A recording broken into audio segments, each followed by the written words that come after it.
Good evening, everyone.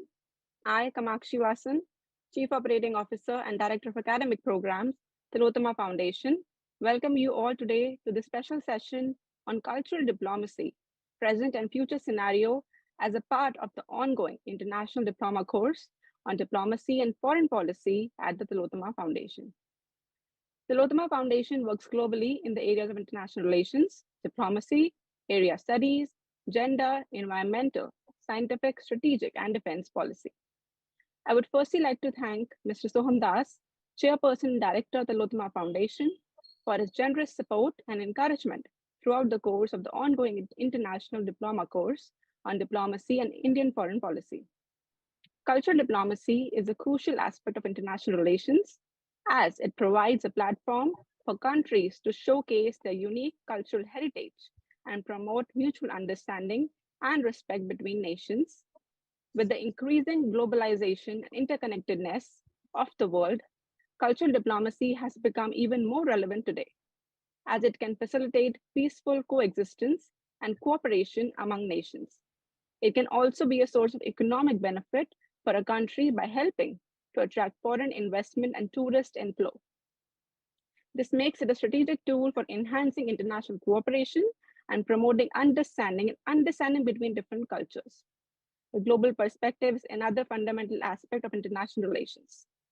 It provides us with a glimpse of how other nations perceive us and what issues they are concerned about.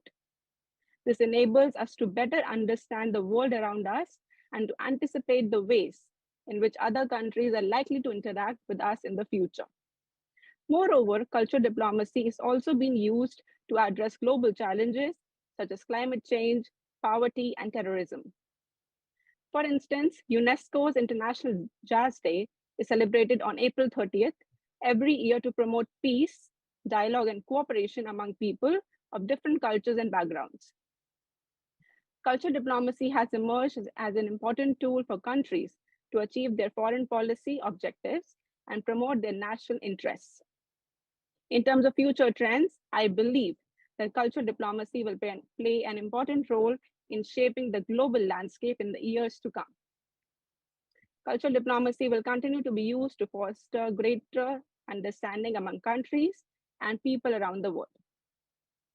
In a world where cultural differences and conflicts are becoming increasingly pronounced, cultural diplomacy can play a key role in promoting peace, understanding, and cooperation among nations. With the rapid advancement of technology, cultural diplomacy is likely to become even more important in the future. Online platforms such as social media can be used to promote cultural exchange and collaboration. Moreover, the COVID-19 pandemic has shown the importance of cultural diplomacy in times of crisis. Countries have used cultural diplomacy to promote solidarity and support each other during the pandemic. For example, India's Vaccine Maitri initiative provided vaccines to several countries to help them combat the pandemic. This initiative helped India enhance its soft power and promote its national image. Lastly, I believe that international relations is an extremely complex and dynamic field that requires constant attention. I'm sure our speaker for today's talk will talk in detail about this. I'm sure that we will have an interesting discussion. I'm pleased to welcome our distinguished speaker for today, Ambassador Dr. Gauri Shankar Gupta, former Deputy Permanent Representative of India to UNESCO and former High Commissioner of India. He is also Distinguished Advisor, Foreign Affairs and Environmental, Spiritual and Cultural Studies at the Tillotoma Foundation. Thank you, Ambassador Gupta, for being here today to speak on this multifaceted subject of international relations. I'm sure you will give us a very interesting talk about the various facets of cultural diplomacy in today's challenging and ever-changing world. I'm keen to hear your views on this important subject. Thank you everyone for joining us today for this special lecture on a very timely topic, cultural diplomacy, present and future scenario. I hope we will get to hear some great insights and have a productive discussion. With this, I would now like to request Ambassador Dr. Gauri Shankar Gupta to start with this presentation. Over to you, Ambassador Gupta. First of all, thank you very much, Dr. Kamakshi Vasan. You have been very active in the foundation. You have worked very hard to achieve different objectives of the Tillotoma Foundation. And I feel delighted to be part of this great organization. I also extend my warm welcome to all those who are attending today's talk. I'm sure you are great learners and you are looking forward to some new tips. I hope I'll be able to satisfy your curiosity and your desire to learn. So let's start. Now, what is diplomacy? You see, diplomacy can be divided primarily into four parts. One, traditionally, what diplomacy has been is diplomacy based on political relations between the two countries. That was the traditional way we looked at diplomacy. Even when I joined diplomatic service way back in 81, this was one of the primary areas of diplomacy. But then slowly, new dimensions of diplomacy have come up. We know the economic diplomacy, which has become very important today because the economic interest of a nation have become predominant. And if you are economically prosperous, if your country's GDP is higher, if your per capita income is good, then obviously, you have a strength in pursuing economic diplomacy. Then, in fact, today's world, we also have something called military diplomacy. Now, the military objectives are not forgotten, though after the Second World War, we saw somewhat, lull in military diplomacy, but it is again there. In many parts of the world, we have seen conflicts, and military diplomacy is basically the diplomacy of war and peace. That how to bring peace in areas which are affected by war or which are likely to be affected by war. But the most comprehensive diplomacy is actually cultural diplomacy. This word cultural diplomacy is very comprehensive, and I will try to explain it in detail. I remember when I was in UNESCO, UNESCO organized a conference on culture and development. It was held in Stockholm. And there was an attempt to define what is culture. And despite so many, great minds putting together their heads, they could not really come out with a precise definition of culture. So the culture is a very comprehensive term. Let me try to, spell out the dimensions of culture. If we can't reach a definition, let us at least understand the dimensions. The culture starts with the language used, because the first thing a child, when he is brought up, he starts speaking. So the language you speak, the variety of food you eat, what kind of food you eat, it depends on different cultures. Then what kind of clothing you wear. Then what are your festivities? What are your, traditions in the society? For example, even the custom of marriage, how you marry, what kind of ceremonies are held in marriage. These are all part of cultural diplomacy. Not only that, the stories you tell to your children and grandchildren, that is also part of your cultural, heritage. So the cultural heritage is a very vast, subject which covers practically each aspect of your life.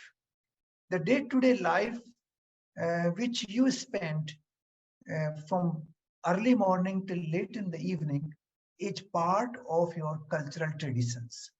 So it is not so easy to define cultural diplomacy in that sense, but yes, there are certain very outstanding features.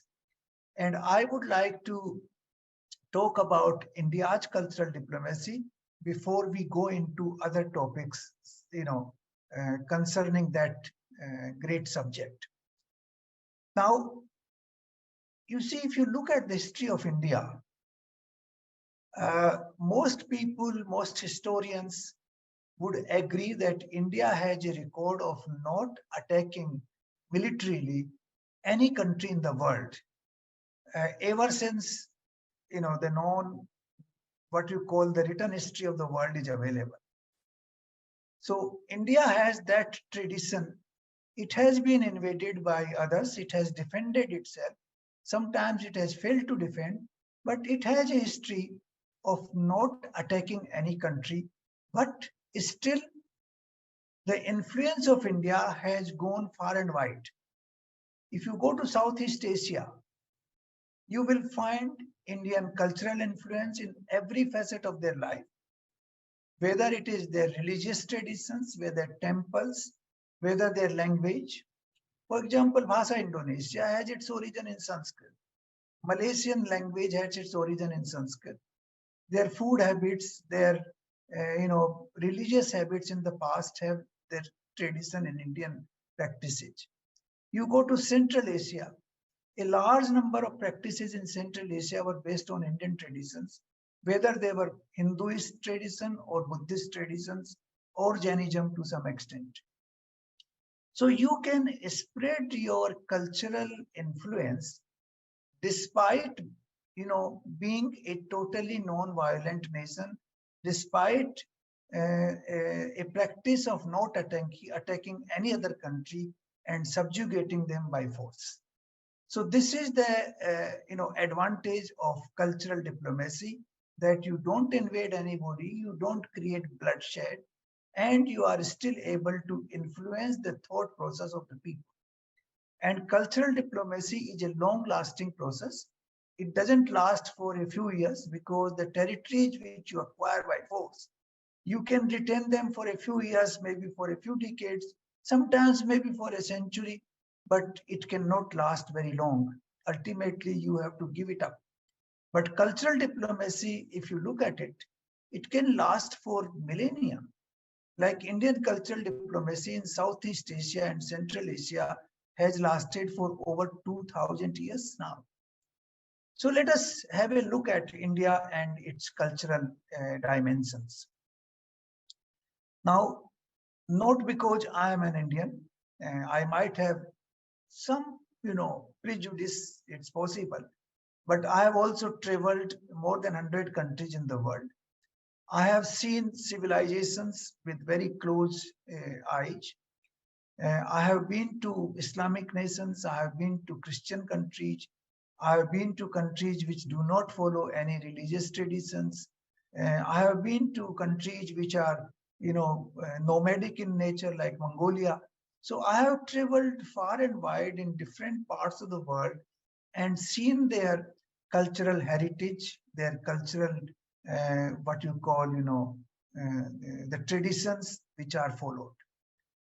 And I can proudly say, with all that experience, that India is a uniquely placed country in that respect. Let me give you a few examples to start with.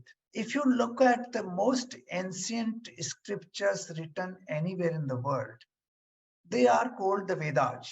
Rig Veda is considered the oldest written text anywhere in the world. This is accepted by all the scholars in the world. So that is the contribution of India, that Vedas basically means knowledge. It is a compilation of knowledge gained and written down by various sages who lived in different times in the past. Ved is a Sanskrit word. With its root is vid. Vid means to know, to knowledge. Like in India, we also say Vidya, Vidyalaya, Vidyapat, Vidyarthi. The word comes from vid, all basically meaning related to knowledge. Now that is one aspect. Then you go further down.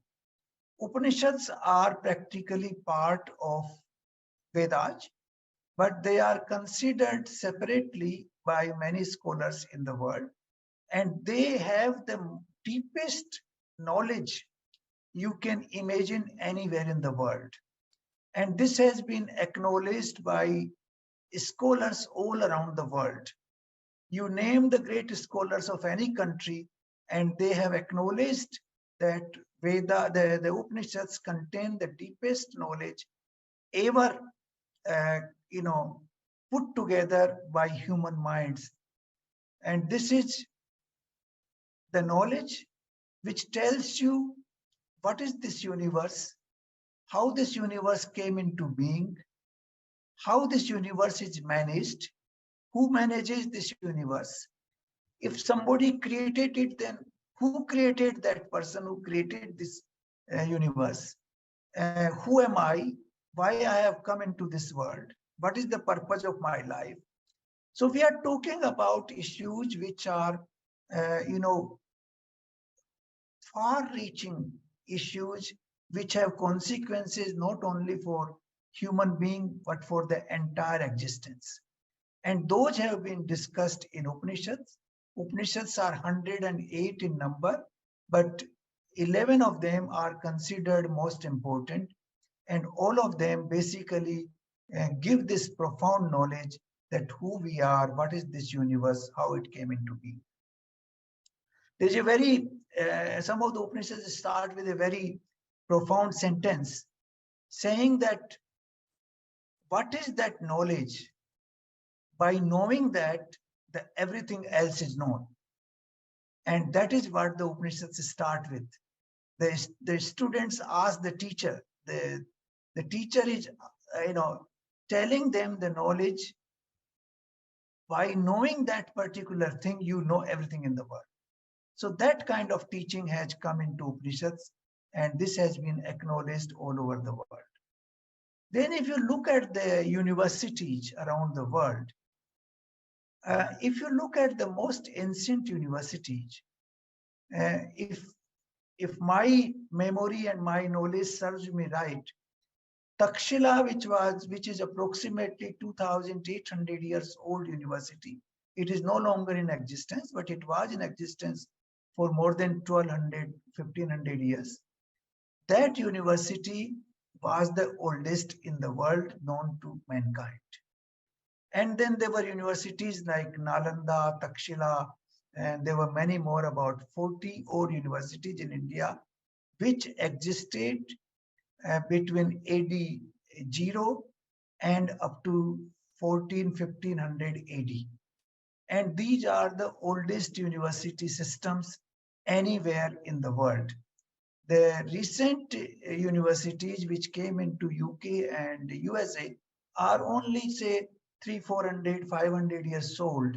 But these universities which I am talking about are almost 2,700 year old. So that is the university system. And now when the Nalanda University was burned down by an invader called Bhaktiar Khilji, there are writings there in of that time that the library of the university kept burning for more than 3 months.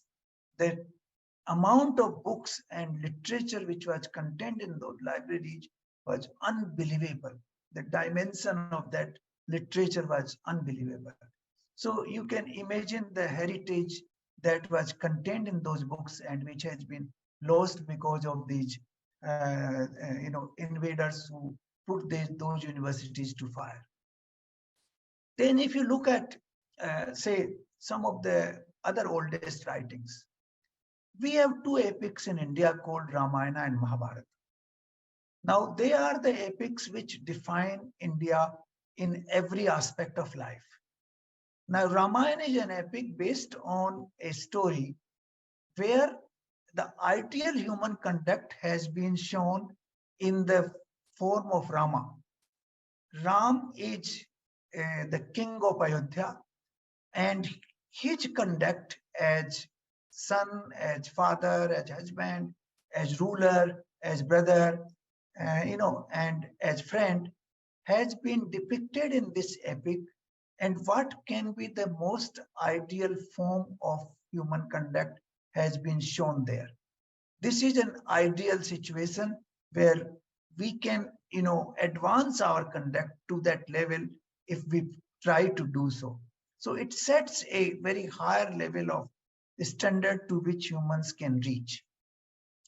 Then we have another, scripture or, epic called Mahabharata. Now, Mahabharata is an epic which you will not believe is such a large epic which has never been even 10 epics of any civilization put together do not reach that length. It has more than 100,000 Sanskrit verses, and it is woven in storage and storage and storage. Even a part of that Mahabharat, epic can become a big book in itself.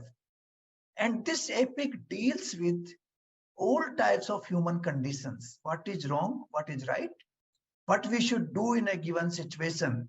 There are different arguments given by different, actors in that epic, who justify their behavior based on their understanding of what is right and what is wrong. I've never seen anywhere in the world a writing of that nature which deals with the best in the human civilization, worst in the human civilization, and defines what we should do and how we should do. So that kind of writing is incomparable. I consider this as one of the mandatory reading for any person if he wants to understand the human civilization. And that is why it is said about Mahabharata that whatever is contained in this world is contained in that epic, but whatever is not contained in that epic does not exist anywhere. The human mind goes there. They talk about great missiles. They talk about airplanes. They talk about, genetic codes. They talk about how we can do, the chemical and genetic reforms, how we can create new weapon systems, what kind of prosperity could exist, how the human relations should conduct, all kinds of, all possible options have been defined there. So that is a part of human civilization. Of course, it is part of India's heritage, but it is also a part of the human civilization as a whole. Then if we look at some other aspects, for example, we talk about health sciences. If you, of course, the modern health sciences, which are basically based on the research done in the last 150 years, they are very recent. But if you go to the history of health sciences, you go to the book called Susrit Samhita or Charak Samhita. They were written almost 2000, 2500 years back in time.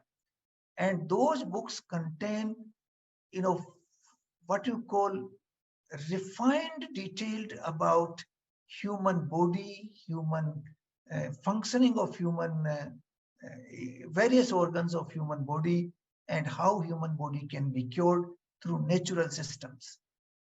There are references of skull, what you call surgery, way back 2000 years ago, and variety of other health problems have been dealt with in these scriptures, in these health writings.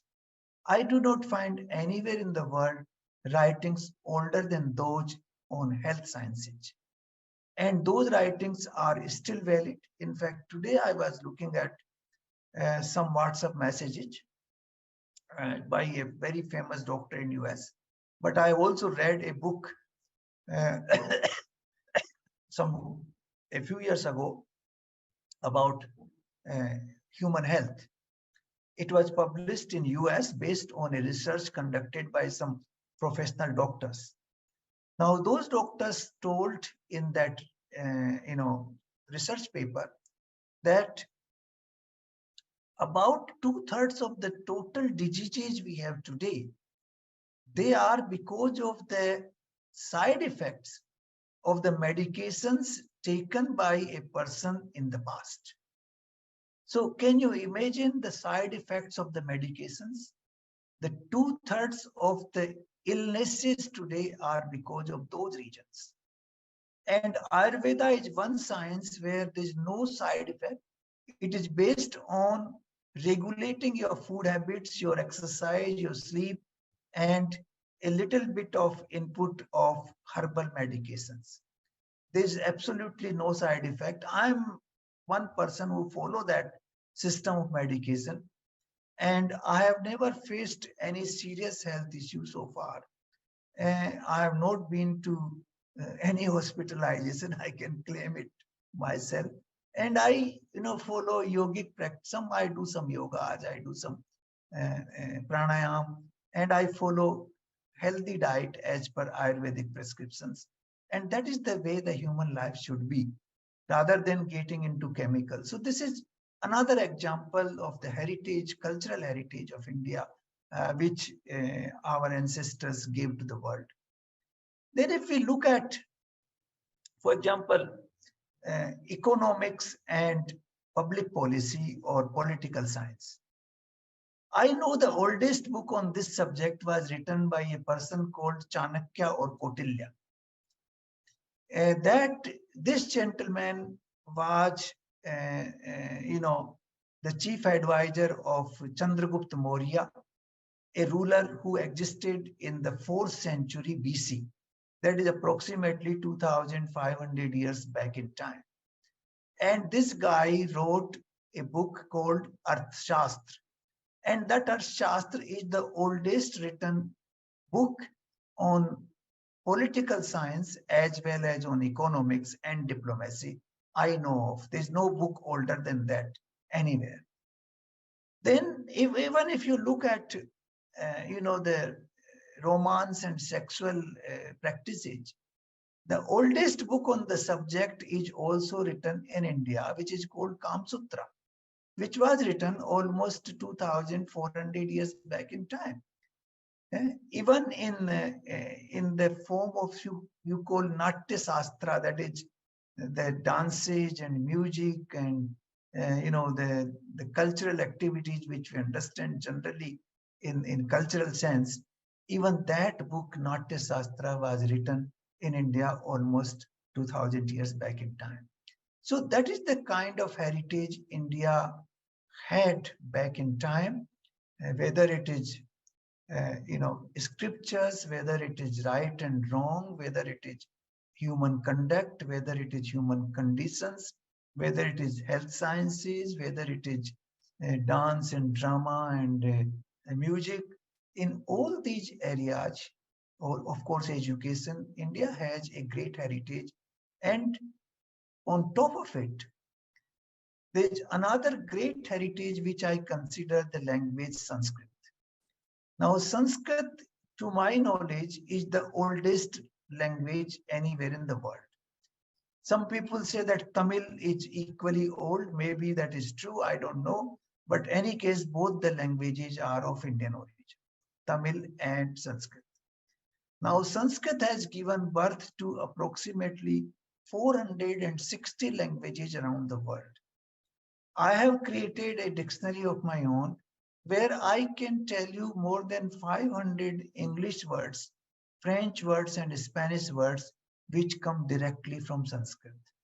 Not only that, uh, there are a lot of scholars who have written, like Max Muller has written, that the origin of German language lies in Sanskrit. And I know I have studied French a little bit. The French conjugations, they are practically based on Sanskrit, grammar. So that is another thing which India has given a large number of European languages. That is why it is called a group of Indo-European languages. Then another great tradition of India has been astrology and mathematics. Now, astronomy, astrology, and mathematics. If you go back in Indian houses, you will find the Janam Patri based on Navgraha is prepared for times immemorial. You can go back to generations and generations, at least 50, 100 generations, you will find that Navgraha and Janam Patri were known to them. Now, what is Navgraha? Navgraha is the 9 planets in the solar system. And there is a book called Surya Siddhant, which I accessed through a library in California. And the translation of that book was done by some British person called Bruger or Brugger, how they spell it. It was written in 1700 some years. And you will not believe you can access this book called Surya Siddhant on internet. That gentleman has himself prepared a table there, not only one, there are multiple tables, which tell you very clearly that what is the duration of uh, the, the rotation of sun on its axis or all the other 9 planets on their axis. Precise timings have been given, and you will be totally fascinated to know that a book of 2500 years old gives that precise timing of that the astrological facts. And I will tell you some of those timings right now.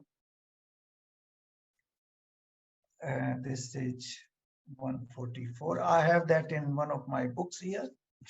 So I have quoted that table in this book, which I have written recently.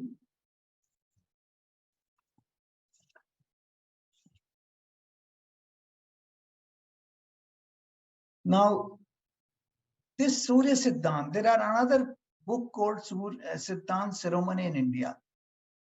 They tell the sun's rotation.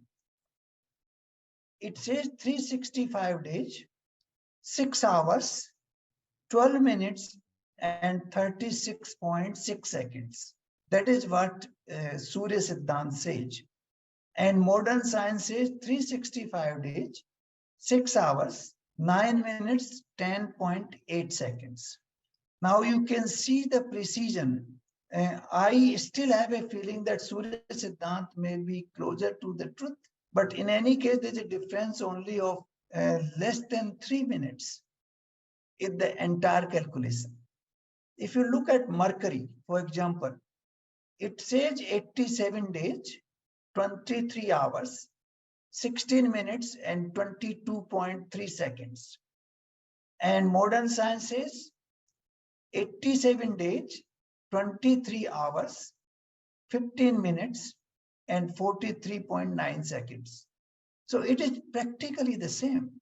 And all the 9 planets have been given here with that kind of precise data. And this is not, I am not quoting this from my side. I can tell you the page number and the name of the book, which is here. It was published, it's called Surya Siddhant by Ebenezer Burgess, published by the Journal of American Oriental Society, volume 6. And this is page number 141 to 498. And this can be accessed, there's a URL on which it can be accessed. So that is the kind of precision India provided. So the Indian heritage, cultural heritage, was extremely vast, incomparable to any heritage in the world. Even if you look at gastronomical, the food we eat, the Indian food varieties are so vast that every 50 kilometers you'll find a totally different variety of food, and with vast usage of spices which are designed based on the seasonal fruits and vegetables which are good for human health, which was designed. In fact, all those things are now coming back because people are getting fed up with the chemical intake of the modern medication, the intrusive nature of the what we call surgery, not only surgery, but also the diagnosis, which is very intrusive, and then the side effects of all that. So people are slowly realizing.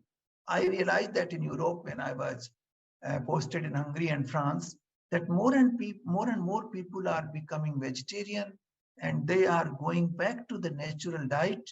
They are reducing their food intake from fast food chains, and they are preparing more at home. at least a section of the society. So all these things are based on a wisdom which is very, very universal. Now, why I'm saying all that? I'm saying all that because these are the heritage of a nation which will have a lasting impact on any diplomatic effort. If today we are celebrating International Day of Yoga, if we are celebrating International Day of Non-Violence, eh, these are basically based on the Indian heritage.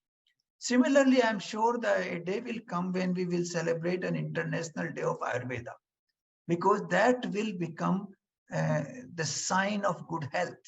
eh. That will become an essential requirement of good health. And the day might come that we might celebrate an International Day of Upanishads, because that gives you the most profound knowledge on that. So all that is very important. I have done it in my diplomatic career. I have delivered a lot of talks on these issues around the world, and people have shown tremendous curiosity and interest to know about them. And more people are becoming aware about Indian heritage. And for example, these days, India is chairing the G20, group of nations, and the meetings which are being held are spread over in more than 56 cities in the country. And that has been designed to tell the foreigners to experience different India in different parts of the world. Because India has such a diverse culture, despite being a common thread of heritage. The culture of India within the country is extremely diverse. If you travel from Bengal to Delhi to Haryana to Maharashtra, you will experience a very vast difference in cultural practices, in food habits, in clothing habits. They may all be wearing sari, but very different style of sari. They may be eating all vegetarian food, but very different style of vegetarian food. They may be having same type of classical ragas based on the traditional Indian ragas, but the final outcome of music would be very different. So all this is because if you have a common thread which is deeply rooted in your civilization, then it is easy to talk about that thread, and that is what you will experience more so in Southeast Asia. You go to Indonesia, you go to Cambodia, you go to Vietnam, you go to Laos, you go to Thailand, you go to, for example, in Thailand, the Thai language is based on Sanskrit. The king of Thailand is named Ram, Ram 1, Ram 2 now. Now I think he's Ram 10 right now. So, the Indian civilizational influence, even if you go to South Korea, they trace their ancestry to Ayodhya. In fact, the former princess of South Korea had come to India a few years ago, and she visited Ayodhya because she traces her ancestry in Ayodhya. So these are some of the facets of the cultural heritage which can be talked about in terms of cultural diplomacy. This is, we call it soft power, because we are not talking about military dimensions, but the soft power is more important. Like the software, you put certain things on software, it can travel very fast and very wide. While if you take a hard print and send it to different parts of the world, it will take a lot of time, energy, and money to send it that way. So the soft power goes very fast, and hard power takes its own time. With hard power, you can only reach the borders and not far, but with soft power, you can transcend all the borders anywhere in the world. So this is the power of cultural diplomacy. So I think I would stop here primarily because I have given you a very wide spectrum of things, how the soft power can be used, and what you know the penetration of that power could be very deep, not only within the country but in different civilizations of the world. And that is how, if you realize that even country like China were dominated by the soft power of India, which went there in the form of Buddhism. In Mongolia, it went in the form of Buddhism. And the language of, for example, Russia and all the Slavic languages were influenced tremendously by Sanskrit. European languages were influenced tremendously by Sanskrit. You go to a small country like Lithuania today, and you will find tremendous influence of Indian culture. So these are the roots. And even in the modern time, let me give you this example before I close. Columbus went around the world. He wanted to go to India, but he ended up somewhere else. Why he wanted to come to India? Because India was the richest country in the world at that time. You know, from uh, year zero, from the Christian, counting of time, year zero up to 1720, India was the most dominant economy in the world, controlling somewhere between 35 and 30% of the global trade and global production. And it was the richest country in the world. And this was one of the regions people were looking for trade routes to India. And Columbus was looking for a sea route for India. Now he, by mistake, he took a wrong direction and went to the Latin American side, and he ended up in the Caribbean. And he thought that this was India, and he named them as Indians. So even today, the West Indies is known as West Indies because Columbus thought that they were Indians, and then the name was changed to West Indies because the India is here, that is East India, and that is the India in the West. Similarly, the Americans were the original people of America were also called Indians because Columbus thought that this is India. This whole part was India. And therefore, he called them Indians. So even today, they are called Indians. Uh, so you see, the influence of India was so deep because of multiple facets: the knowledge, the economy, the non-violent nature, the language, the scriptures like Ramayana, Mahabharata, Upanishads, the educational institutions like Taxila, Nalanda, the health sciences, the, the ability of dances, the architectural styles, all these things influenced the world as a whole. But after the what we call industrial revolution in Europe, India's dominance became less and less, and then we were also colonized by the British, and then our economy went down. Our traditions changed, but now slowly, India is again picking up. It has become the fifth largest economy in nominal term, third largest in PPP terms, and India's influence is now felt all over again. So this is what cultural diplomacy can do without any military use, without any use attacking any country. If you can influence the mind of the people, you can do that only through cultural diplomacy. And that diplomacy includes all facets of life. It is knowledge, it is food, it is clothing, it is, the ideas, it is the customs, traditions, all that which can influence a human being and his ideas. So this is what cultural diplomacy can do. I consider it a most important part of diplomacy of any nation. So I will stop here, and if you have any questions, I will be delighted to answer. I'll do my best. I don't know whether I'll be able to answer all of them, but I'll do my best. Thank you so much, Kamakshi. It has been a pleasure again meeting you and meeting with all of you, the great students from different parts of India and the world. Thank you. Thank you, Ambassador Gupta, for your interpretive address on this very interesting topic. Your insights into the role of cultural diplomacy in promoting understanding and cooperation among nations were truly inspiring and thought provoking.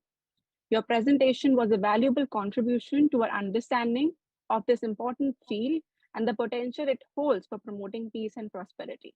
Thank you for providing an overview of the principles and practices of cultural diplomacy, as well as several examples of countries who use cultural diplomacy as a tool. For example, Central Asia and Southeast Asia have made substantial use of cultural diplomacy to promote understanding among different communities within their regions in order to build peace and stability through the use of cultural diplomacy. While such initiatives have been very successful in many parts of the world, they need to be further promoted and expanded so that they can be used more effectively to promote peace and understanding between different cultures and religions around the world. India, since ancient times, has been instrumental in promoting cultural exchange and cultural diplomacy through its rich and diverse cultures and people. Whether it be through Vedas, hymns, or mantras, India has always promoted unity through its diversity. Ramayana and Mahabharata are example of this. These stories tell the stories of how Rama and his followers undertook an epic journey to rescue Sita, the role of Hanuman and Lakshman, and along with them the Vanar Sena, how they participated in the battle is of great significance. The story tells us the importance of human bonds and how love transcends all the differences in religious and cultural differences in life. These two stories tell us about the importance of harmonious relationships and how to fight injustice with love. This ancient philosophy has greatly benefited many nations around the world through our various contributions. Over the years, our active engagement in promoting cultural exchange has resulted in establishing many exchanges between India and other countries. Ayurveda is one such contribution that brought together people from different cultures to learn and understand one another. Through this, we understood the natural way of living to fight against diseases and improve the standard of living for the common people. India had one of the best scholars, poets, writers, and artists in the world. For example, we have had dignitaries through the course of time like Kabir, Shankaracharya, Chanakya, Kautilya, Tulsidas, Valmiki, Valmiki Aryabhatta, Rabindranath Tagore, A.R. Ambedkar, and others. They paved the way for spreading Indian culture across the world. Thanks to these masters, Indian culture and art can be seen in many museums, art galleries, libraries, and even in the villages and countryside. Besides this, we also promoted education in our country through different approaches, such as public lectures, debate competitions, and school visits by dignitaries. Gurukul was one such approach that emphasized the importance of human resource development and encouraged students to embrace new ideas and technologies to develop themselves. G20 is also an example of our commitment to development. With constant meetings being held, India aims to highlight Indian culture and promote the interest of our country as a whole. It was very informative to learn about the different ways in which cultural diplomacy can be used to promote peace and friendship among different peoples and to foster understanding and tolerance among different groups within the society. I commend your thoughts and observations on this very important topic and look forward to hearing from you in our next segment of question and answers. Thank you once again. Now let's take some questions. So first question we have, how can cultural diplomacy be used to address global challenges such as climate change, poverty, and conflict? And what role can cultural institutions play in these efforts? Actually, this is a very interesting question, that how we can use cultural diplomacy in climate change, reduction of poverty. I think this is fascinating. I can speak for a very long time on this issue, but I will try to be very precise and concise in my answers.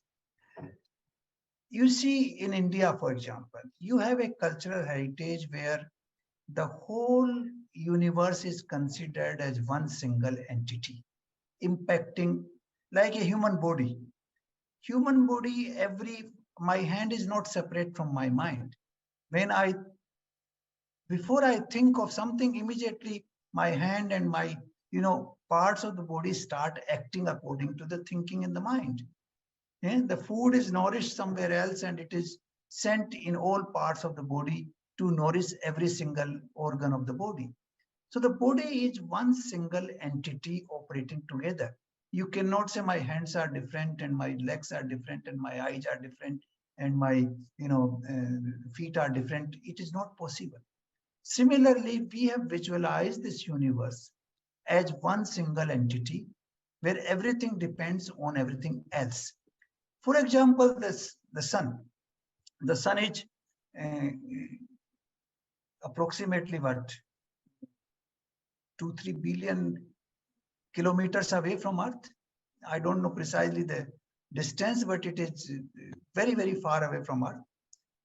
it impacts every part of our life. The day begins with the sun, the day ends with the sun. With the sun energy, our food is digested. With the sun, we are able to see the world.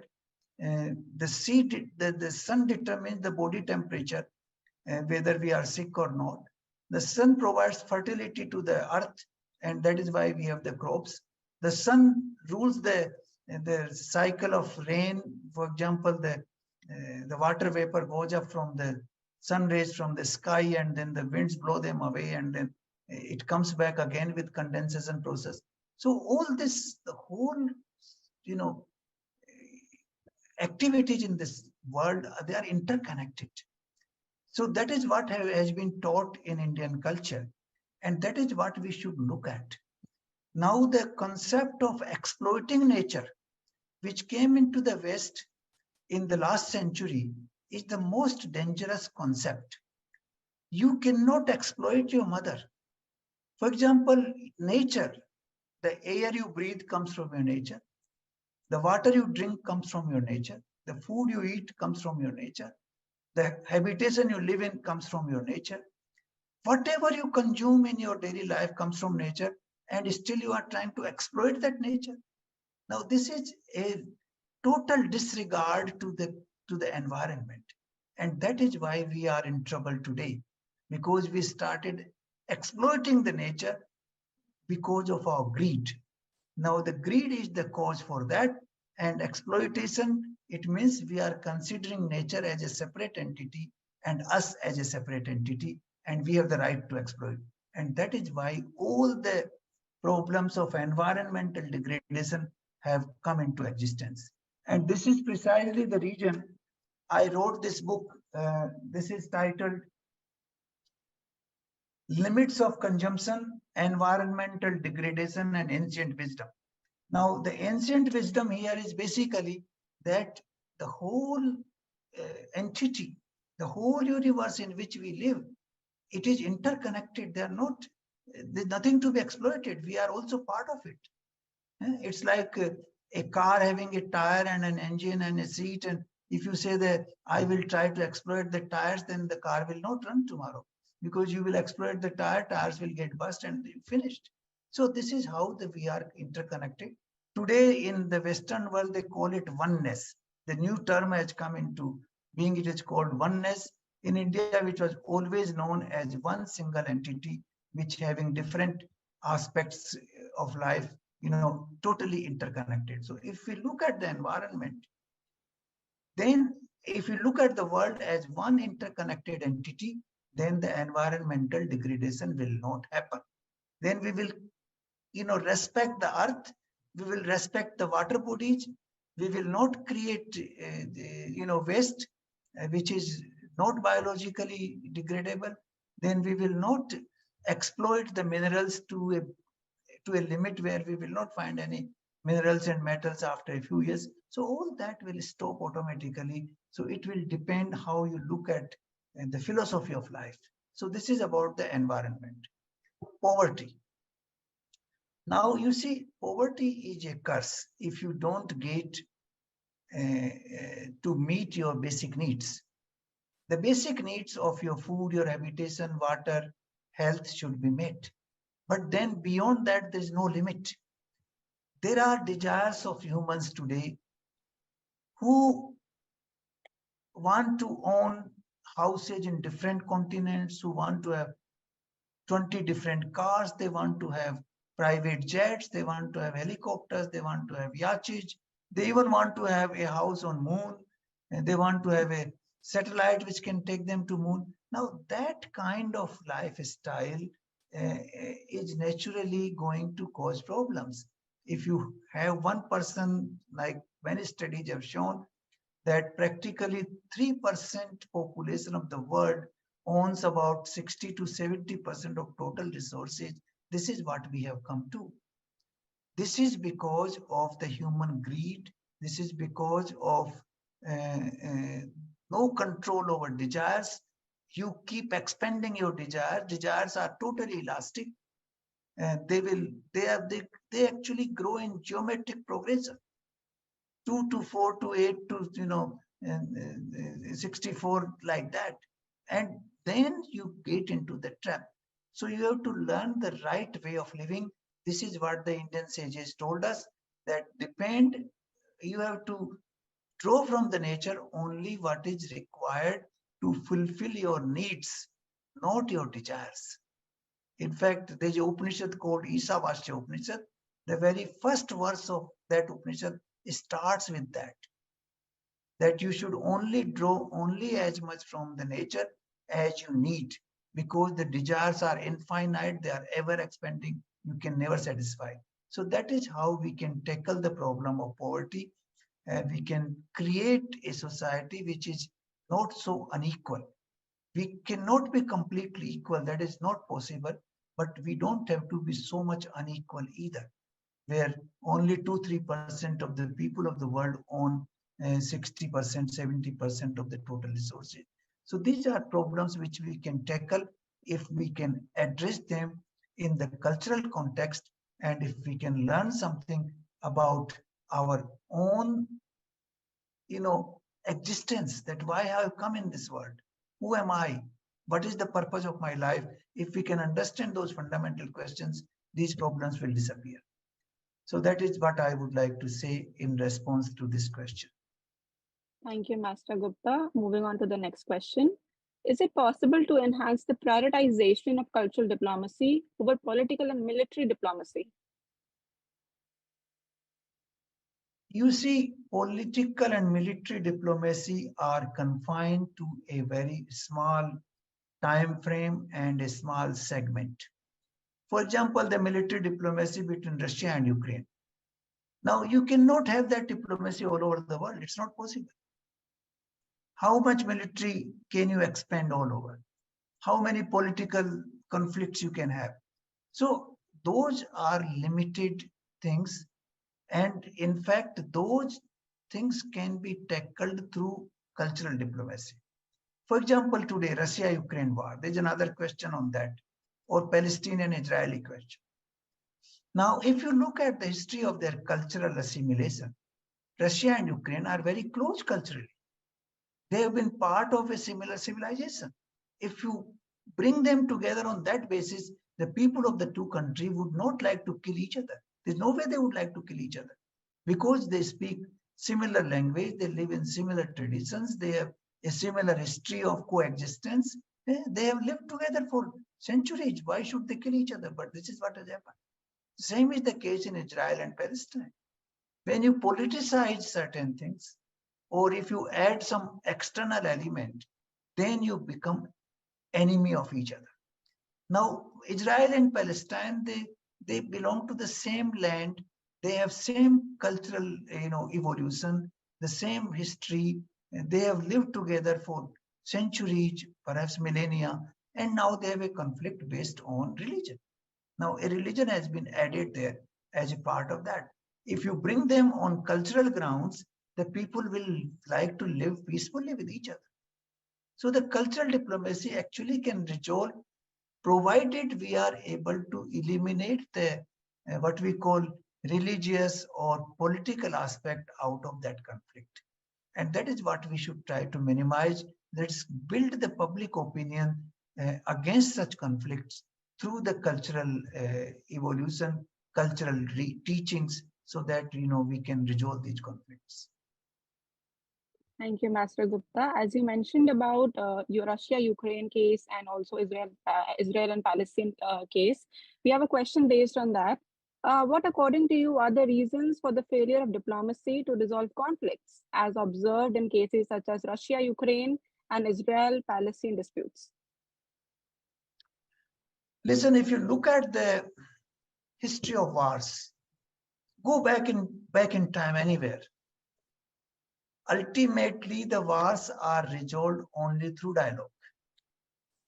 You look at the most recent Second World War, such a devastation, so many countries were involved. But the war did not solve the problem. Ultimately, they had to sit together on a table and talk and resolve that issue. There was no other way out. The same thing happened with the First World War. The same thing happened with war between any two countries anywhere. Like for example, India and Pakistan, we have a lot of conflicts. There are a lot of problems since the partition of the country. But do you think the war can resolve them? No. Ultimately, the two countries will have to sit together on a on across the table and resolve those issues. There's no other option, because by killing people, by eliminating a section of the society, or by using the weapons, how long can you do that? If you use, for example, nuclear weapon, you will kill billions of people, maybe 3 4 billion people are killed. Then what happens? Nothing. Ultimately, you have to again come back on the table and negotiate and talk. So military option is not an option in my view at all. This option should be completely kept aside. And that is what India did throughout its history. The military option should be kept aside. This is only reserved for a very, very emergency special case. Otherwise, we should resolve these disputes through dialogue.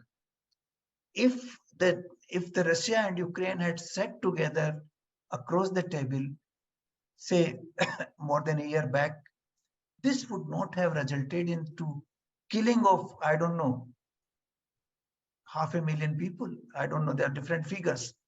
In both sides, maybe 500,000 people have been killed. Maybe a few million people have been displaced. And millions of people are passing through tremendous hardship. All this could have been avoided. But these wars are happening because of what? I tell you what, one single reason: ego of the leadership. The leadership gets into the ego mode, and then the wars happen. They bring the entire nation into the war because of their ego. And that is what has happens. If you go to the history of war, this is what you will find in most cases. The practical reasons uh, to resolve the war, the practical solutions to resolve the war actually lie in dialogue, in talks, and based on uh, the affinity of culture. Because most of these wars are in the neighboring states, and neighboring states have similarity of culture. Their traditions are similar. Like India and Pakistan, we have similar cultural traditions. We have same civilizational values. But the wars happen because an outside factor, religion or something else, or some arms dealer want to get into the process, or some third country wants to take advantage of the situation, then you get into the wars. Otherwise, you can sit together and resolve. And that is what I feel, that cultural diplomacy is extremely important. And I'm sure the India will try to play, at least, they will try to use cultural diplomacy to resolve the Ukraine-Russia conflict in the coming months. I hope it works, and it will be in the interest of everybody, because the preconditions and the egos will not bring an end to this war, and no humiliation of any country will bring an end to the war, because the humiliation will require a revenge, and that will may take a few years, but it will come back. So that is not a solution either. Thank you, Ambassador Gupta. Next question is based on G20. What steps can India take through its G20 presidency to establish itself as a Vishwa Guru or a global leader? Listen, I personally don't want to use this word Vishwa Guru. Uh, first we have to, in India itself today, there was another question that Indians themselves are moving closer to the Western mores these days, which is considerably true. I can find a large number of people in India adopting the Western lifestyle, particularly the middle class and higher middle class people. They're all finding a mad race in the Western system. And then they are neither true Indian nor true Western, and they are suspended in the middle somewhere. This is what has happened. And I don't want to use this word Vishwaguru, because every civilization has its values. Okay, they have certain what you call principles, guiding principles of that civilization. So we should use those guiding principles of each civilization when we negotiate things. We cannot use Indian knowledge to negotiate between Russia and Ukraine. It has to be the local knowledge, local principles of peace which have to be developed between the two countries. Similarly, if there is a war between, for example, Palestine and Israel, there are certain local value systems which should be used. India can help through the cultural diplomacy at a larger level. But India, in my view, this word Vishwaguru will give a wrong notion that India is guiding the civilizational values around the world, which is not the impression I want to give. We have our values, yes, which are very important, which have played an important role in India's history, but other civilizations also have their values, and we can, have a sort of uh, coordination or a sort of a smooth collaboration between different value systems in the world to bring peace in the world. And that is what I look at, and we would like to say in terms of G20, India can play three, four major, and I think they're trying to play three, four major important agendas. One of them is to highlight the role or the problems of the global south, that the countries of the south which are uh, not so well endowed in terms of resources today need to be taken on board. They lack finances, they lack energy, there's a problem of poverty in these countries, and we have to look at that. That is one. The second is the environmental issue which we can look at, and we can say that based on the Indian civilizational values, we should look at the entire universe as one single entity. We cannot go on exploiting the nature as we have been doing in the last, say, almost 80, 100 years. This will lead to multiple problems, and therefore we should come down on the so-called GDP parameters of income or wealth. The GDP parameters only is one of the parameters of human growth. And in my view, this is not a right parameter. The parameters should be like that what Bhutan has developed, the holistic approach to happiness. And that should be the parameter where income plays role, but limited role. Health plays another role. Education plays another role. The human thinking, why human being wants to be dominating the whole world, that should also be thought, because we are also one of the living species. There are so many species living in the world. We should allow them to live. Why we don't have a right to kill and destroy other species of life? That should also be thought in the way, and that is the way I think the environmental issues can be tackled by India. Then the third is the issues concerning economic growth. You see the disparity of income, what we call in economics, the income distribution is not proper. That distribution of income and wealth should be somewhat labeled, and that is possible only when we transfer technology to the poorer nations, when we allow certain investments in the poorer countries. New industries should be set up in the southern nations, and they should be given help to preserve their natural resources like rivers, like forests, like animal wealth. Then only things can improve. So that is the third element, that how economic redistribution of income and wealth could be done through transfer of technology and through transfer of investments to different parts of the world. I think that should be another element where India can help. The fourth thing where India can help is to not to resolve but to prevent conflicts in the coming years. You see, prevention is better than cure. Once a conflict has come into existence, then it has so many manifestations. Like 1 year ago, before the war started between Ukraine and Russia, it would have been easier to handle the situation.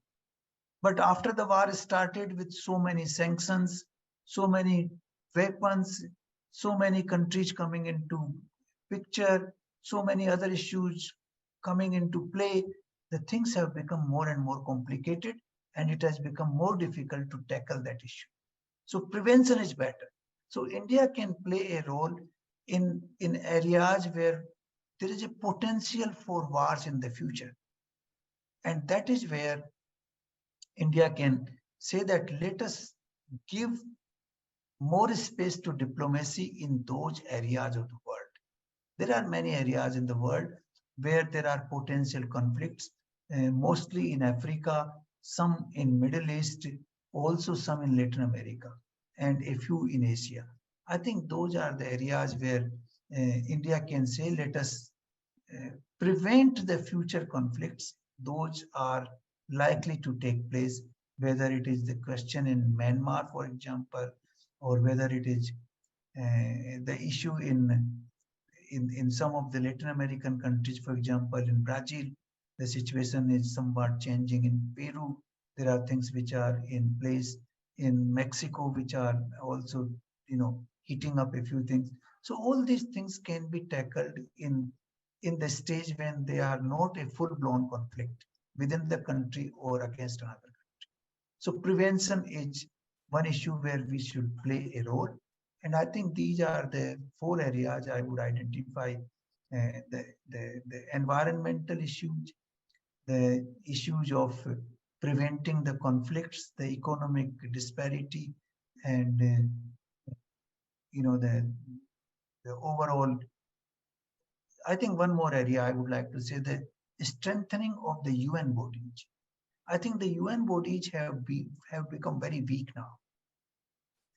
These United Nations was formed in 45 after the Second World War. The structure is based on those realities. The realities have changed, and therefore the UN is not able to play important role. I think if we want to play the UN an important role, we have to restructure the UN. We have to redefine the veto power and include countries which are dominant in today's era, so that the decisions could be effective and they could be implemented effectively. So these are the 4 or 5 areas where I think India should play an important role in guiding the path of G20. Thank you, Ambassador Gupta. Next question is, as you talked about Western culture. So despite the increasing recognition of Indian culture and its significance in life, why are Indians gravitating more towards Western culture? I also want to comment one aspect to this. Through the course of time, we have also seen this opposite scenario. We have seen Westerners being more fascinated by the Indian culture. I can name few people like Julia Roberts, Mark Zuckerberg, Steve Jobs. These people have shared their immense love for Indian culture, and so would you can you please just highlight both of these aspects? Thank you so much. You see, if let me go a little bit into detail of this issue. You see, what is visible, what is tangible, attracts you more. This is the nature of human existence. We have 5 senses. We have our ears, our eyes, our skin for touch. We have our nostrils, and we have our taste, our tongue. Now, whatever is possible to grasp through these 5 senses attracts us most. If you hear something, attracts your ear immediately. But if there's a total silence, it will not attract you. If you see somebody sitting in front of you, you will feel attracted. But if the person disappears, goes away, you forget about him. So this is that way the human senses are designed to act. Whatever visible, whatever is tangible, whatever is sensible, attracts you most. Things which are not visible, not tangible, they don't attract you. In the Western culture, the things are visible. They teach you what we call the American dream. You should have a big house, you should have a car, you should have good clothing, you should go and eat in different restaurants. This is the type of culture they teach you. eh. You go to restaurants, you go to nightlife and all that. Now that attracts you if you are on the superficial level of life. If you go deep down in your life, if you understand the subtle nature of life, then these things will not attract you. Then you become deeper. For example, when you look at the ocean, you only see the waves on the ocean. You don't see the ocean at all. But if you go deep down into the ocean, you find so much variety of life there. You find tremendous, amazing things there. But you never reach there, you see. Very few people reach there. This is the nature. So we are all the time governed by our sensible world. This is what we call sensible or intelligible world. If you go down beyond the senses, then you will find the reality. For example, you see a tree, you only see the leaves and the branches and the fruits and the flowers and all that. But you know why the tree is surviving? Because of the roots, which are not visible to you. The roots are the one which are nourishing that whole thing. If you cut those roots, the tree is finished. You see that you go to a house, somebody's house, you see, oh, beautiful drawing room, dining room, this kitchen, bedroom, all that. But you don't know how they are surviving because of the foundation.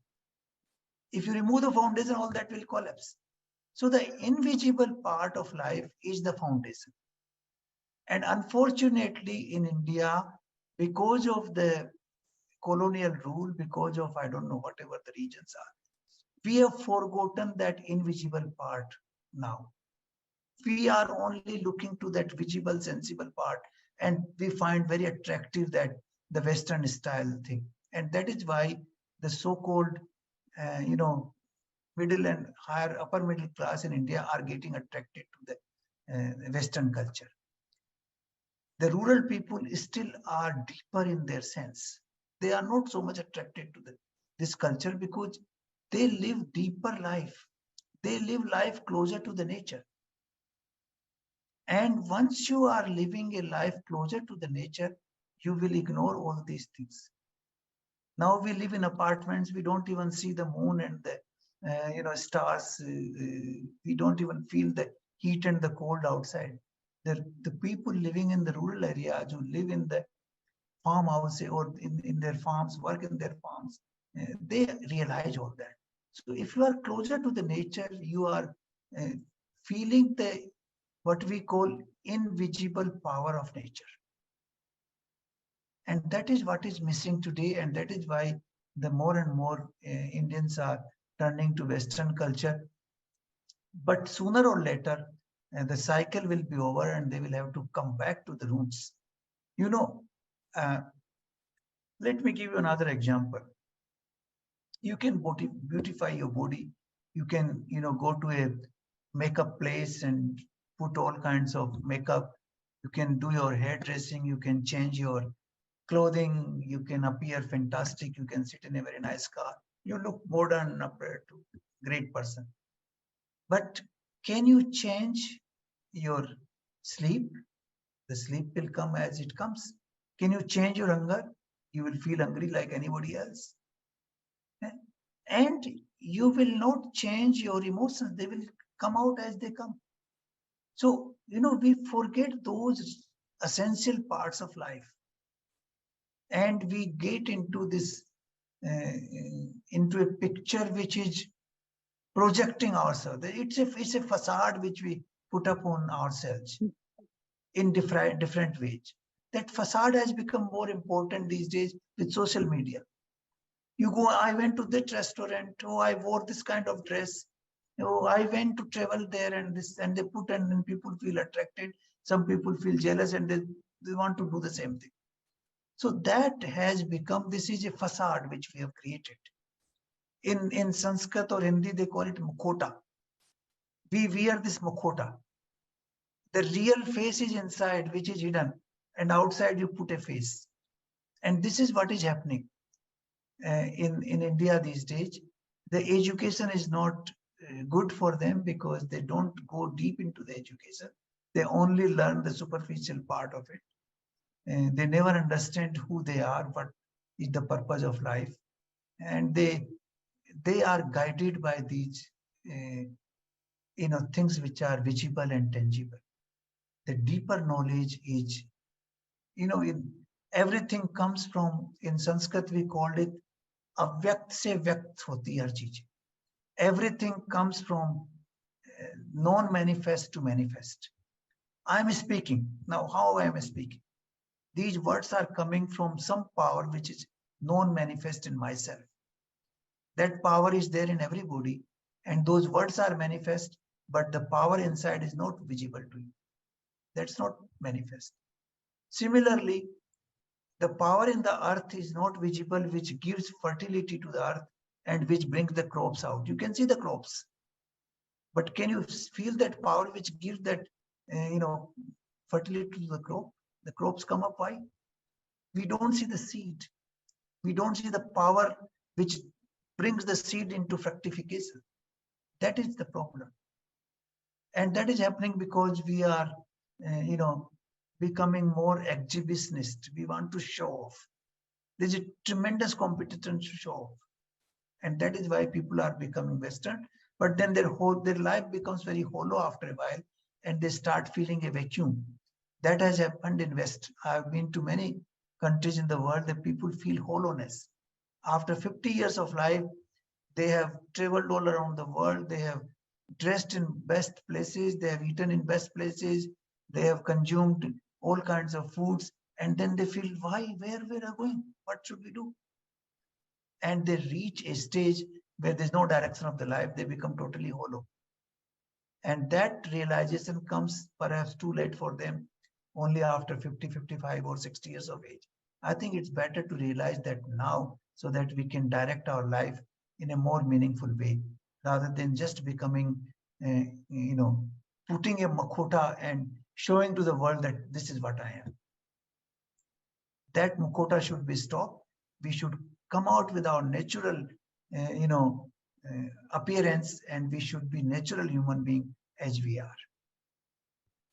Thank you, Ambassador Gupta, for answering the question, also commenting on my question. Next question we have is, although cultural diplomacy is a vital component of promoting peace and serving national interests, can it effectively replace political and military measures in managing time-sensitive situations, such as de-escalating conflicts in militarily charged zones like Kashmir and Eastern Europe? Is military diplomacy and political influence not necessary in countering China's expansion in the Asia-Pacific region? You see, the military and political diplomacy also have their role in short term. When a conflict is taking place, you have to bring it down politically and militarily. But once it has subsided, then the cultural diplomacy should play its role. The cultural diplomacy can prevent that conflict to happen. It can play a preventive role. But if it happens for certain regions, then you have to use political and military diplomacy to diffuse it to a level where the cultural diplomacy can take place. Because cultural diplomacy cannot happen when people are using missiles firing on each other. If they are, using tanks and missiles and aircraft to attack each other, you cannot use cultural diplomacy. You have to first diffuse it and bring it to a level where you can talk and use the cultural diplomacy. So the political diplomacy and military diplomacy have a role to play when the situation needs to be diffused. So the cultural diplomacy has two roles. First, a preventive role, that situation should not reach a point where you have a conflict. But if it reaches, then it can play a role only after the situation has been diffused to some extent that it can play that role. So in between, as you call it, the life-saving part is played in certain ways by the military and political diplomacy to diffuse that crisis. Like a disease goes up to a point where it will take your life. So you have to diffuse that. There you use strong medications for a while. Once it has come back to normal, then you use, food and exercise to resolve the practical other issues. So that is how the cultural diplomacy can help. And political and military diplomacy also have their role. Thank you, Master Gupta. Moving on to the next question. How can Ayurveda contribute to strengthening India's soft power and global influence? I'm telling you, that remember my words from 20 to 25 years from today. Ayurveda and yoga will come back as a part of human life on daily basis. Because people, I've seen in many parts of Europe, people are completely fed up with chemical intake of medicines, which is causing one problem after another. Because they don't cure the disease, they only cure the symptoms. You see, all these medicines which you take today, they cure your symptoms. For example, if you have fever, now fever is not a disease. The disease is something else which has caused fever. Fever is a symptom. If you are coughing, the coughing has been caused by some underlying region in the body. So you have to strengthen the body's immunity because the biggest doctor is the body itself. It actually takes care of all the illnesses practically on daily basis. You ask a scientist, he will tell you that millions of attacks are happening on human body every single day. Millions, not thousands, millions. There are so many bacteria which are invading your body, and those are defended by the immune system you have inside. For example, if I get a cut on my finger here, now what happens? The blood starts flowing out. Now, what does body do? The first thing body does is to create a sort of thicken the blood here so that the blood starts flowing out. The first thing they do. It happens automatically because body takes care of it. Body is a very living being. There's a doctor inside. It immediately thickens the blood. The white cells start operating. The blood starts thickening and the blood bleeding stops. If body doesn't do anything, then bleeding will continue forever and you will die. There's no way. Nothing can be done. So that is done by the body. Then slowly, the body brings a new skin. The new skin takes place of the old skin. It is removed. It happens automatically. You don't do it. It is not done from outside. The whole thing grows from inside. So the immune system of the body has to be strengthened. And that can be strengthened only through 4 or 5 things. The one is the food you eat. The food is the one which makes your blood, which makes your bones, which makes your flesh. It converts into all that. What is your body? Body is made of the food you eat. So if you eat a poor quality food, obviously your body would be made of poor quality. The garbage in, garbage out. So if you eat good quality food, your body will be of higher immunity. It will have that sustainable immunity which can fight against diseases, illnesses. So that is the first thing, good food. Secondly, the digestive system has to be good. That is why tremendous emphasis has been given on keeping a good digestive system in Ayurveda. There are treatments given only for digestive system to keep it in good shape. The waste disposal should be proper. If the waste is not disposed, then obviously it will cause a lot of problems inside the body. The food you are eating should be digested and all the juices should flow in different parts of the body. So that is the fundamental engine of the body. Then rest. You see, a good sleep in the night is essential. And the best sleep comes between, say, 10:30 and 5 o'clock in the morning. It is guided by the nature. It is not guided. During that period of sleep, the whole energy of the body is diverted inside and it cleans up and repairs the entire body. For example, in the morning, you feel to evacuate because in the night, the system has cleaned up everything and you feel like evacuating. In the eyes, you have some, something comes out. Why? Because in the night, it has been cleaned and you have, in the nostrils, something come out. Yeah? On the skin, you find some skin thing has come out. When you take your shower, you find that something is coming. All this happens in the night time when the body repairs itself and also replaces wherever replacement is needed. If we do not give good time to the body to do that, then you cannot repair the systems, and one disease will lead to another.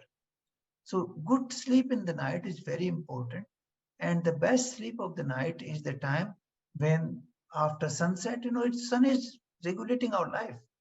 So when sun is also in deep sleep, from our point of view, it also tells us that you should also be in deep sleep.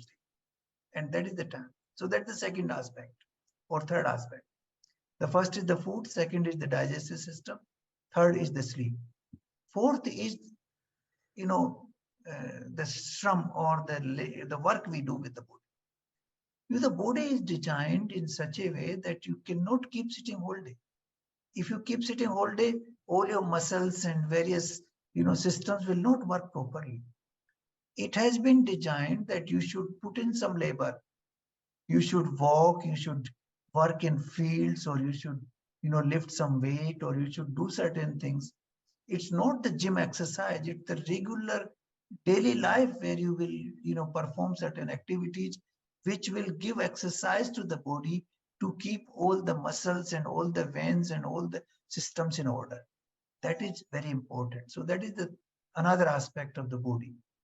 And the the last aspect I would say is yoga and breathing exercise. Breath is the one which regulates our pranic energy. There are type of pranic energy in the body. I don't want to go into detail of that, but that energy, for example, if I feel life here, why do I feel life here? There's some prana which is flowing there, some vital energy which is flowing here. So the vital energy covers every single cell of the body. And that flow is regulated through pranic energy. If we do not regulate that pranic energy, that flow becomes imbalanced. Certain areas do not get enough oxygen. We can call it in modern sense, they're not getting enough oxygen and they are not regenerated. And that is why the body, starts getting illnesses or ailments. So all these 4 or 5 things, if we regulate properly, the food should be fresh, it should be seasonal. Don't use, things which are non-seasonal. They are very poisonous. They are dangerous. Today, what happens? Today happens that in India now it is hot season. There's somewhere else it's cold season. The cold fruits come from there and you eat them. That is not meant for your body here. You should use local fruits which are, grown in that season, local vegetables. That is the way the whole system is designed in the nature. So the fresh food, seasonal fruit, and in not too much quantity, not too little quantity. It should be balanced food. That is one part. Then you should keep track of your digestive system. Earlier we used to have these upvas and vrat. Periodically you don't eat once a month or twice a month. That is to give rest to the digestive system, and also to take some medication to clean the body waste. We used to call them, it's, used to call them julap, for example, here. People used to take that medication to clean all the body waste.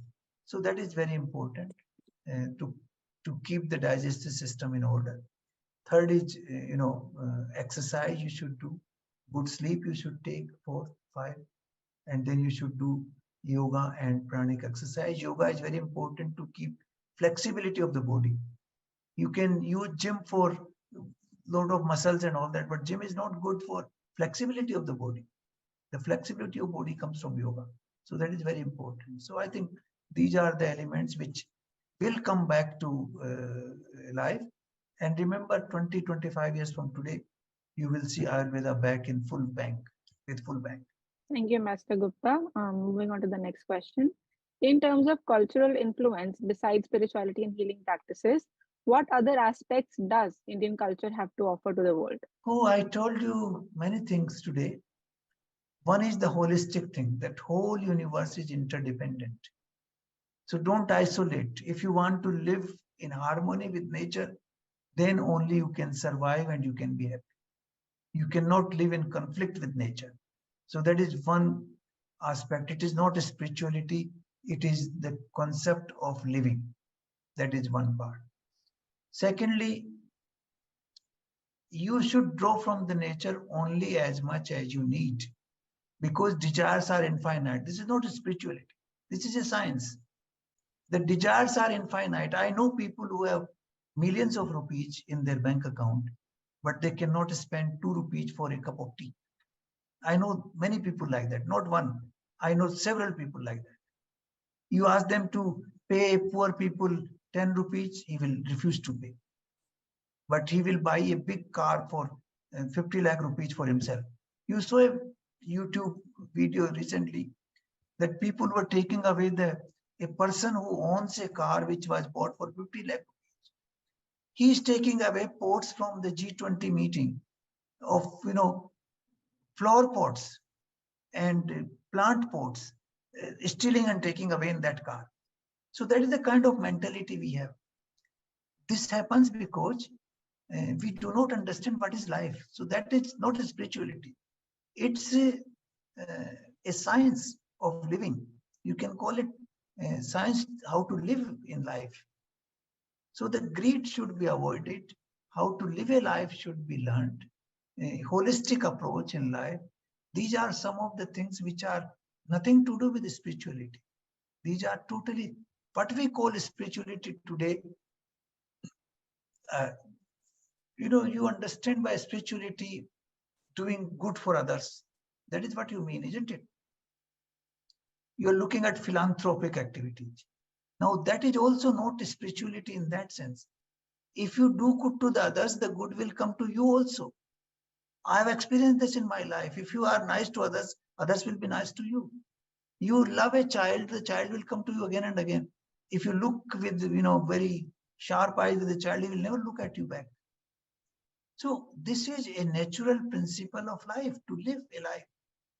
So spirituality is not something in the air. It is the deepest science which you can understand only when you go into those details. You should do what is right and what is wrong. You should not do what is wrong, because ultimately in India we say the truth always will prevail. Truth will always prevail, which happens in every part of life. Those people who misuse their authority, those people who accumulate wealth, ultimately they will find their place in prisons at some sooner or later. You have seen that in variety. And if it is not, the justice system in the world is not perfect. In the human world, it's not perfect. So if it doesn't happen now, it will happen in your next life. The nature will give you that punishment. That is why some people are, born as poor and some people are born as rich. Some people are born without, proper body structure. Some people are born with full body structure. This is not accidental. There's nothing accidental in this world. Everything is a return of what you have done. So that deepest principle of life we have to learn. It is not a spirituality, it is the deepest science. Even the law of Newton tells you something. It's not me, I'm telling you. The law of Newton tells you the same thing. So I think these are the things which we have to learn. Living life with proper understanding that who am I? Like the other day, I was delivering a talk, how to live a life. Just this Sunday, last Sunday. And, people have to understand. Now you spend so much time on understanding. For example, you buy a new cell phone today. You will spend hours to understand how it operates, all the systems, and then you will upload or download whatever the applications and this and that and make it workable. It will take uh, at least a week to make it properly functional, isn't it? Is that true? Now, do you spend even a few minutes to understanding the most complex system ever created in this world, which is the human being? There is no system more complex and more elaborate and more scientific than the human being is. Do we ever spend even 15 minutes on this? Who am I? How I work? What is this? We don't. So we can have a session on this, Kamakshi, but this is the spirituality is not something in the air. It is the deepest science. It's the science of all sciences, and therefore we should understand the interdependence of the whole cosmos. It works together. There's one thing: we get what we give to the world. So we should give good things will come to you. If we learn these two things in cultural context, I think that's good enough to make our life better than what we are today. Thank you for sharing your great insights on this question, Ambassador Gupta. Next question is it possible that cultural diplomacy could result in the cultural dominance of a particular culture?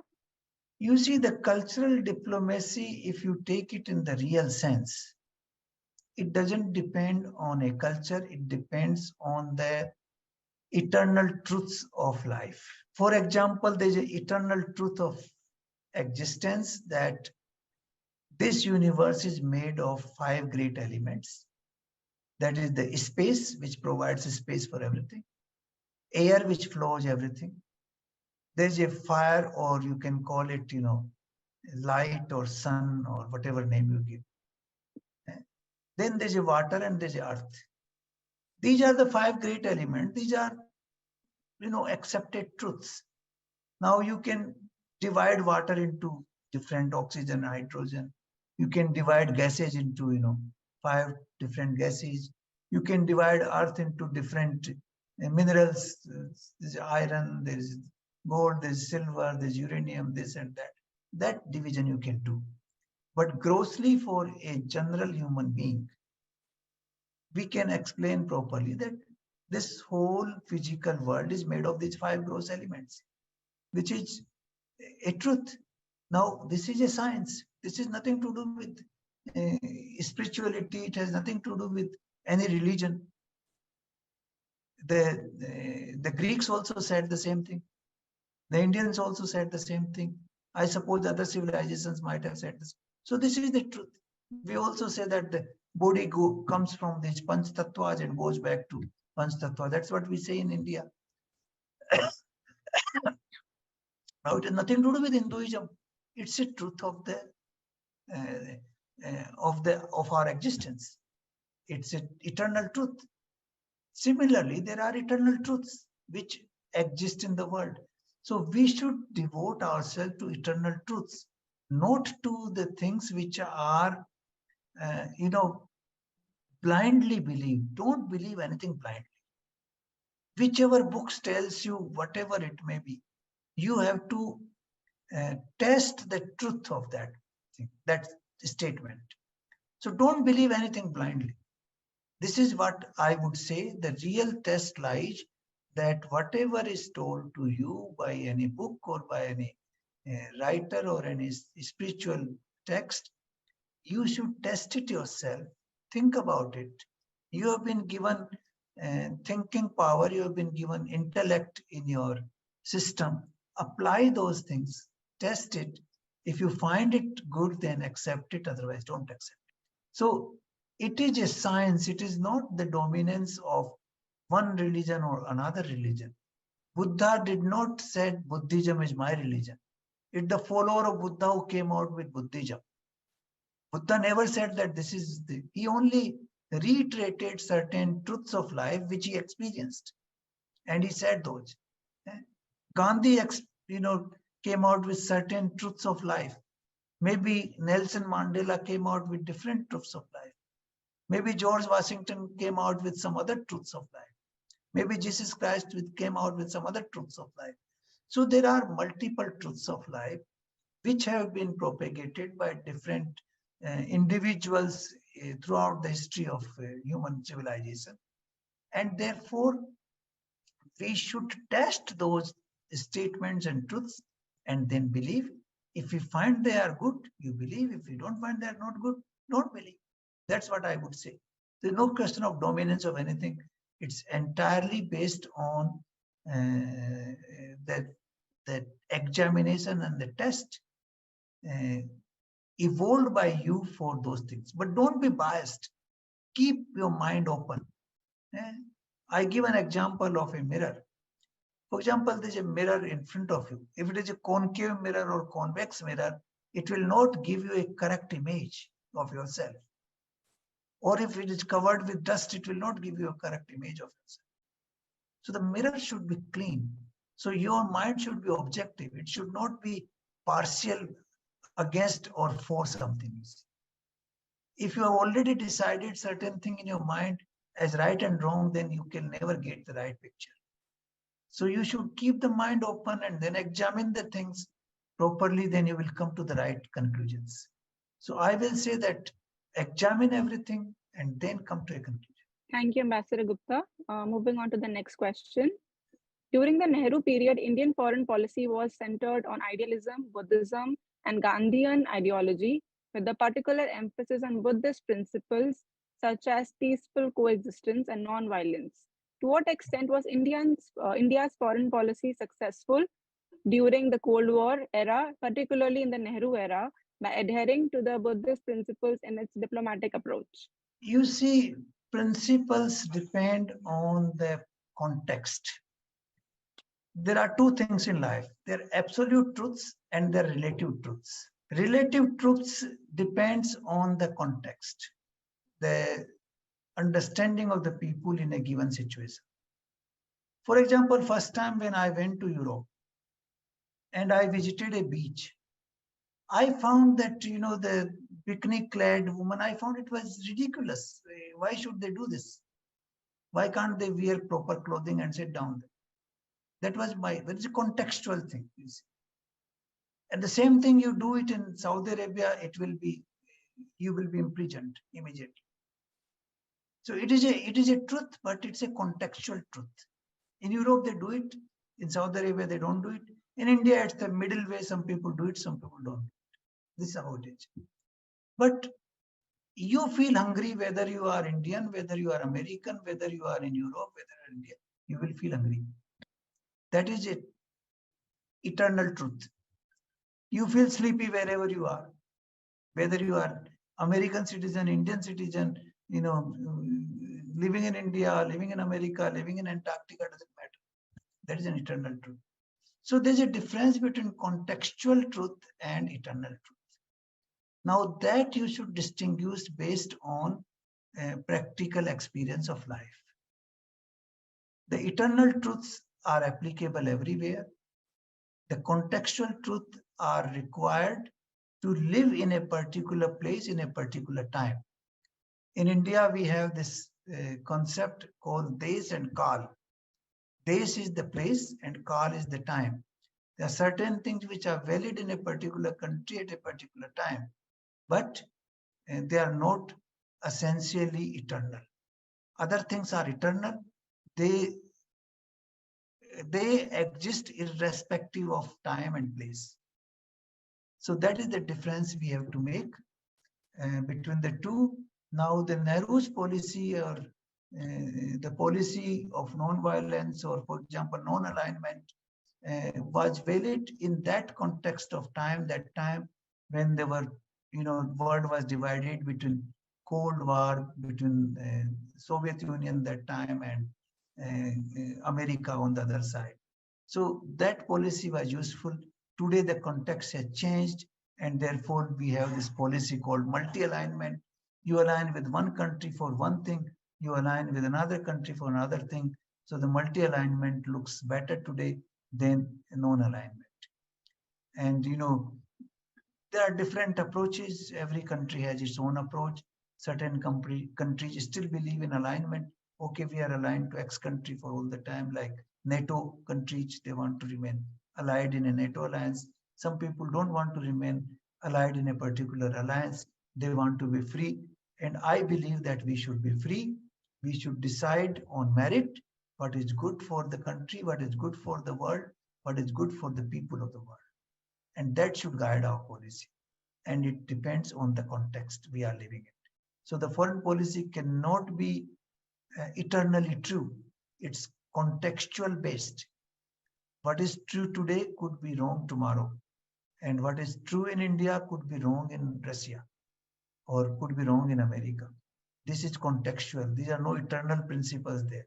These are all contextual principles which will keep changing. So I think that time that policy was serving its purpose, but today multi-alignment is perhaps a much better option than non-alignment. Thank you, Ambassador Gupta. Moving on to the next question. I think this would be the last, I suppose, now. Yes, yes, Ambassador Gupta, yes. Okay. Yes. Actually, yeah. So, in what ways can cultural diplomacy aid in integrating isolated groups, such as those residing in the North Sentinel Islands, into the broader fabric of Indian society? You see, as far as India is concerned, I would say there is a thread in India which runs through from north to south and east to west, which connects all the people in some way. And that thread is not isolating anybody. But there are certain differences because of local practices, which have happened partly because some people, as we call them, Adivasi, some people who have remained confined to a particular area with practical, with particular habits and customs for a very long time, they have remained in that form. I think we should not try to integrate everybody in one uniform culture. Uh, as I remember, if everybody is eating the same food, everybody is, wearing the similar clothes, if everybody is using a similar kind of transport, then the world will not look very interesting. It will become absolutely, boring. The the the multiple practices, the different practices, the different cultural traditions, the different languages, they give a different meaning to the life. They provide what you call a very fascinating picture of human life. So this is how it should be built. So we should actually allow them. Like for example, today in Latin America, I can tell you about Mexico where I served or some other parts. There were about 70, 80 different languages. They've all disappeared. They speak only one language. The different cultures, they were all synthesized into one. Now that uniformity should not happen. What we call Coca-Colaization of the world, that everybody start drinking Coca-Cola. Everybody behaves, you find the same shops in the airport everywhere in the world. Now that is not the world is designed for. Every human being is a different entity. I can be identified on the basis of my fingertip or on the basis of my iris. So I'm a very different entity than you are. Each one of you are a different person. So why do we try to make them uniform? I think let us live a different life as we have been given a different perspective by our birth itself, a different talent. Somebody wants to is a good sportsman, somebody is a good musician, somebody is a good entrepreneur, somebody is a scientist, somebody is an educationist. If everybody is only a scientist, then what will be the fun in living a life? Tell me. You need a person who can cook and a person who can teach you yoga. You need another person who can play football. You need third person who can entertain you with music. Next person who can make a film. You need variety in the life. So there's no need to synthesize people. We should speak different languages, we should have different customs, cultures, and we should preserve those customs and cultures. This is the heritage of the humanity, and I think we should not try to invade them and bring them into one single uniform culture. That is not the idea, and that is not understood. In fact, UNESCO is the one which try to preserve the what you call, different cultures and different practices around the world.